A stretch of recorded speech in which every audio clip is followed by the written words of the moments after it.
This is Unfiltered, presented by Youth of MCC. Hey everyone, how's it going? My name is Jamal. I'm a senior at DePaul University, graduating soon.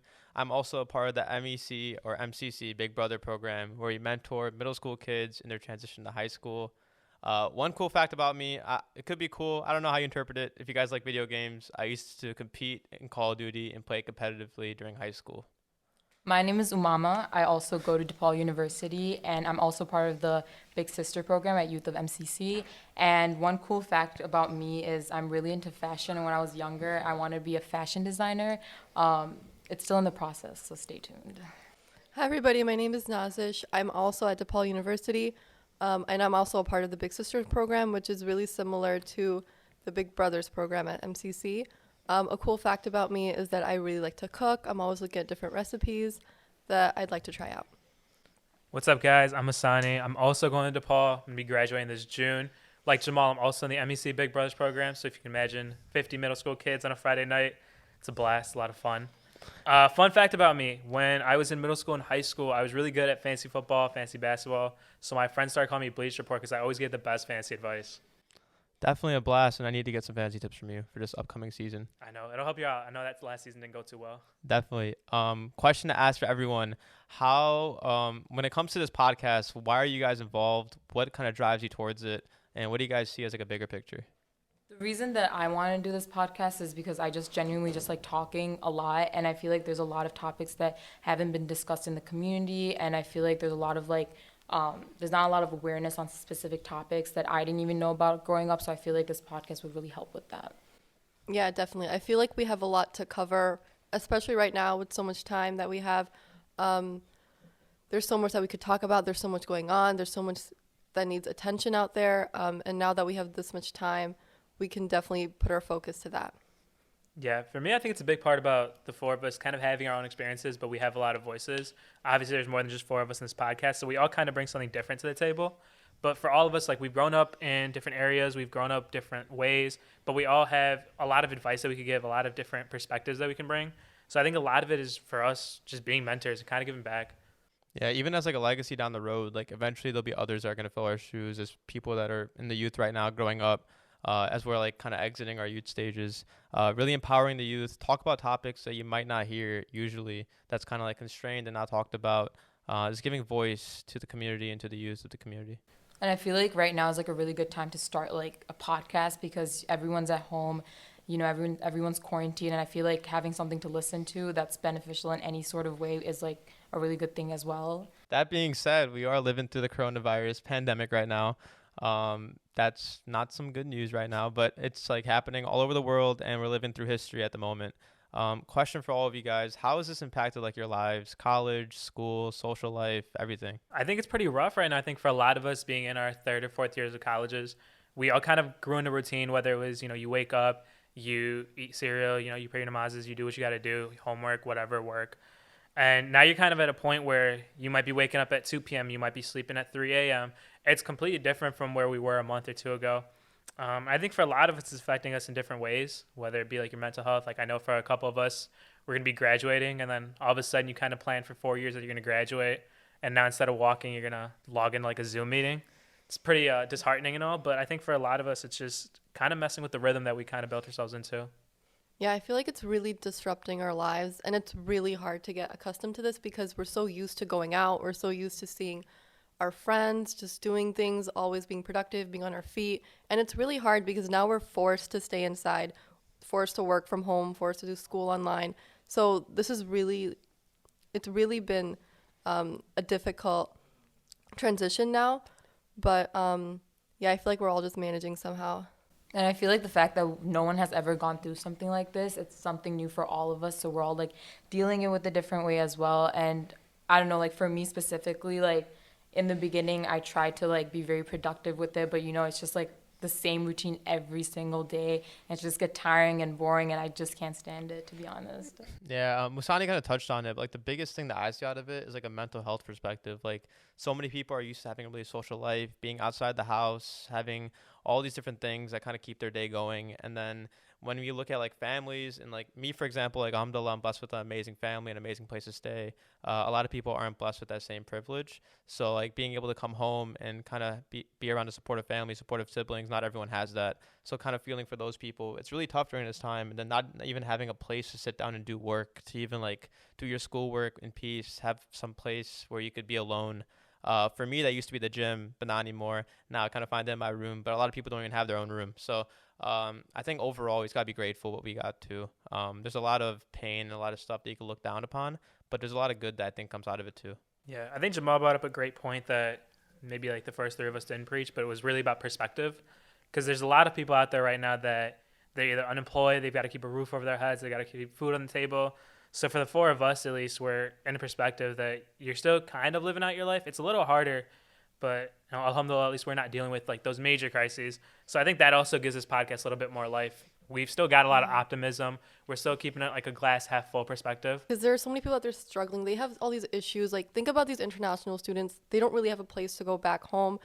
Other people, like, they're suffering. They just have more problems growing. And honestly, we're just grateful to be in the situation that we're in right now. Yeah, and honestly, like, even though we complain about, like, staying inside, you know, at the end of the day, like, there's a positive to that. We're protecting ourselves from the disease that's going on currently. Like, imagine the people that are homeless. They can't protect themselves from that. So I feel like another thing is, like, to stay inside and, you know, not only protect yourself, but protect others by not going outside. Yeah. How do you guys feel about those protests in Michigan, places like that, where they're asking people to, like, reopen businesses? That doesn't even make It doesn't sense make to any me. sense.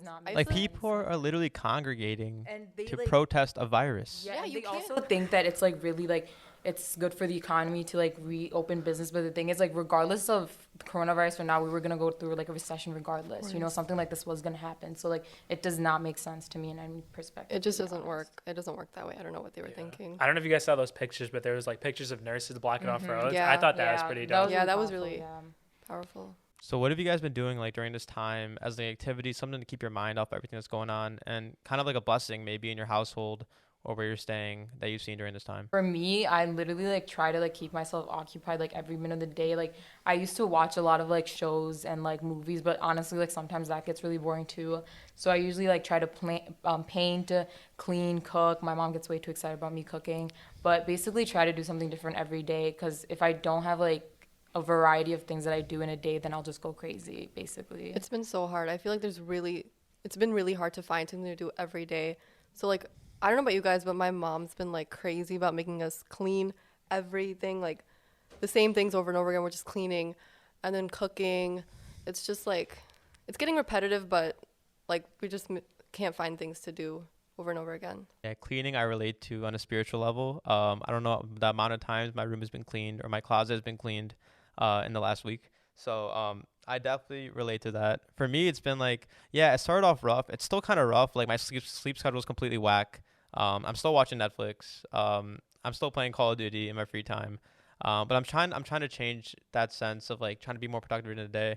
Waking up earlier has been, like, the first priority. Like, I can't tackle it all at once, but it's definitely just trying. Schoolwork's been keeping me busy and keep me on the right track overall, but online meetings and stuff is definitely not a go-to.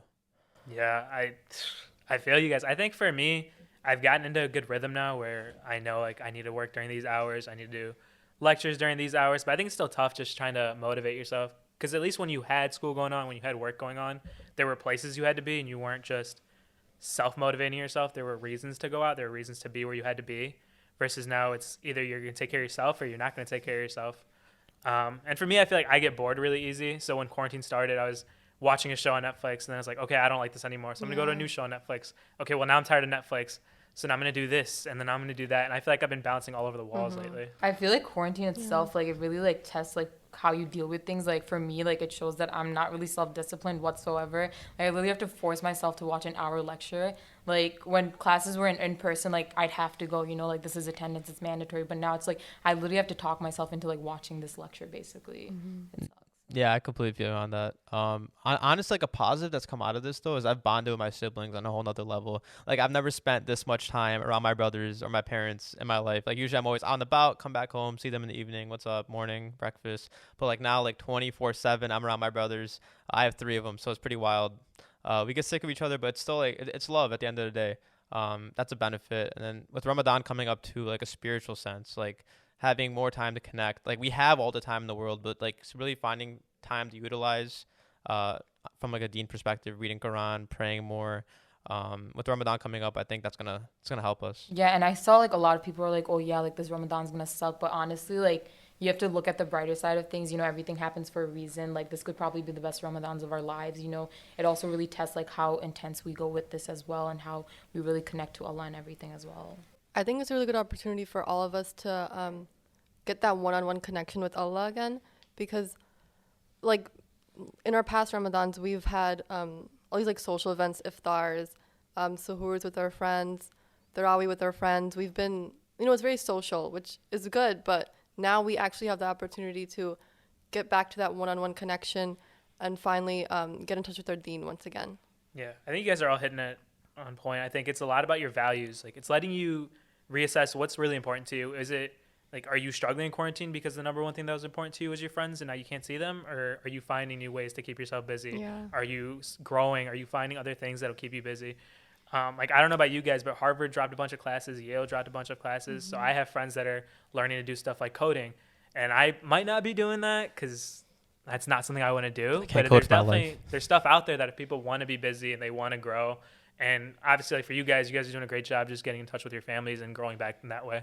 And that's kind of how this podcast started too. Like we're all here. Like we found like a little niche where like there's youth, there's like people that don't have access to seeing each other right now. Why not start a podcast and talking about issues that aren't talked about? So we're all sitting here right now. We're all involved in that and kind of found light during this time that wouldn't have been found before. That being said, like segueing into like our topics that are going to be coming up, we're going to be talking about culture in Islam. Yeah, so the next couple of weeks we're going to have different segments. So obviously the umbrella is basically culture versus Islam, and within that it's media, personal experience, evidence, and our community. And I feel like me growing up, like my parents came from Pakistan to America, so it was like a completely different experience to basically like separate Islam and culture, which was really hard for my parents to adapt as well. But as I grew up, I'm still learning new things, and I feel like this like upcoming segment will be very beneficial for like people who are first generations or just anyone in general as well. So I'm just going to say, I love this topic. I think it's going to give us a lot of different perspectives because what I may have grown up with and what my culture may have taught me versus all of us obviously are Muslims. So what Islam has taught us is all going to be in unison to one another. But culturally, what we've learned and what we've grown up with might be completely different. Like I know some of us were either born overseas or we were born here or we went to Islamic school or we went to a public school. And so the things that we learn and the things that we grew up with and we're accustomed to, they might be completely different from Nazish or from Jamal. But I think that'll give us a lot more ideas and more perspective on what did we struggle with and what did we take away from it. Yeah, no, I totally agree because it's we've all come from like different backgrounds. My parents came from India, and obviously they brought their culture back with them. So it's really hard to differentiate between what's culturally taught and what's Islamically taught. Yeah, and culture could be like defined in so many different ways, right? You have like culture from your ethnicity, you have culture in relation to Islam, you have culture as in like American culture living in America. From a different perspective that Najish just said, my mom was born in Pakistan, but she moved here at a really young age, and my dad was born here, and they were both raised here. So like I went to public school all my life. 99% of my high school is white. I never went to a private school. So I've had a really, really different cultural upbringing. I've been really disconnected to what that ethnicity culture is, but at the same time I felt really connected to like my religious culture in a sense. And now when I come into college, as I'm graduating now, I've met some of my closest friends through college, and I've connected more from so many different aspects of culture, and not even just culture versus Islam, but culture with Islam, right? So there's like different lines that are crossed or not crossed, that are definitely worth talking about. And I feel like another aspect of this podcast is we all come from different backgrounds. We all have different opinions. And I feel like this is a really good conversation to have because it's not just one opinion. It like ranges all throughout. And that's why we're also going to have different speakers every single week as well. And you'll get to know them throughout the segments as well. Yeah, just to let you guys know, for next week, we're going to have Umar Latif come in. He's currently in Alim school, so he's going to give a lot more evidence as to what the differences are between culture and Islam. But roping back into that, I think for, like, I don't know about you guys, but for me, the biggest one is my American culture versus what, like, Islamically I should be doing. Because you guys, like, you grow up and you may be subject to certain ideas, and then you get into college, it's a completely different game. Yeah. And now you're trying to fit in. Now there's so many kids. And obviously, like, for me, in high school, people may have cared more versus in college, I feel like people care less. But you're still trying to fit in. You're still trying to find, like, your group of friends that you're trying to talk to. Yeah, definitely. And I feel like growing up in America, like, a lot of us like came from a different culture, but our upbringing was in America, and I feel like that definitely affects like the way we see things and how we should realize like, oh yeah, this isn't allowed in Islam, but like it's completely different American culture. You Yeah. know, that's also something we have to take in. Yeah, I think it's kind of like a tightrope. Like there's not a lot of margin of error, and you're either walking one side of it or you're walking the other, and we're all just trying to walk It's- right yeah. down the middle. It's just so hard to differentiate, and I feel like we really should be talking about it more so we can get on that common ground and figure out what's really right and what's really wrong. Yeah, so inshallah, these next few episodes are going to be really exciting, and hopefully you guys enjoy them as well. That's going to wrap it up for us today. Hopefully you guys enjoyed, and we'll talk to you guys later.